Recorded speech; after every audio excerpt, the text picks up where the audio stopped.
ನೋಡ್ರಿ B J P ಅವ್ರದ್ದು ಏನು ಕೆಲಸ ಇಲ್ಲಿದ್ರು ಆಗ ಅವ್ರ ಜಗಳ ಹೇಳಕತ್ತಾರೆ ಕಾಂಗ್ರೆಸ್. ನಾವು ಆಗ್ರಹ ಮಾಡೋದು ಸರ್ಕಾರ ಸತ್ತಿದೆ, ಸರ್ಕಾರ ಇವತ್ತು ಇಂಥ ದೊಡ್ಡ ಹೋರಾಟ ಆಗ್ತಾ ಇದೆ, ಭಾಳಷ್ಟು ರಾಜ್ಯದ ಸಮಸ್ಯೆಗಳದಾವು, ಇವರೆಲ್ಲ ದಿಲ್ಲಿ ಒಳಗೆ ಹೋಗ್ತಾರೆ.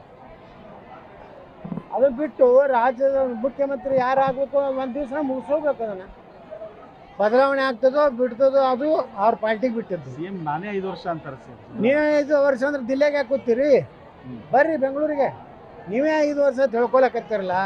ಡಿ ಕೆ ಶಿವಕುಮಾರ್ 2-3 MLAಗಳು ಅಷ್ಟೇ ಸಪೋರ್ಟ್ ಇದ್ದದ್ದು ನೀವೇ ಹೇಳಕತ್ತಿರಲ್ಲ. ಬರ್ರಿ ದಿಲ್ಲಿಗೆ ಬಂದು ವಿಧಾನಸೌಧದ ಕೂತು ಕೆಲಸ ಮಾಡಿರಿ. ನಾನೇ ಮುಖ್ಯಮಂತ್ರಿ 5 ವರ್ಷ ಅಂದ್ರೆ ಮಾಡಿರಿ. ನಿಮ್ಗೆ ಯಾವ ಮಗ ಬೇಡ ನನಗೆ?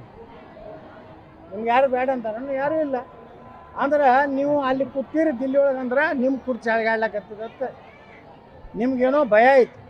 ಅದಕ್ಕೆ ಮುಖ್ಯಮಂತ್ರಿಗಳು ಹೇಳ್ತೀನಿ, ದಿಲ್ಲಿ ಬಿಟ್ಟು ಬನ್ನಿ, ಕರ್ನಾಟಕದಲ್ಲಿ ನೀವು 5 ವರ್ಷ ಇರ್ರಿ, ನಮಗೇನು ಸಂಬಂಧ ಇಲ್ಲ, ಅವ್ರ ಪಾರ್ಟಿ ನೀಡಿ.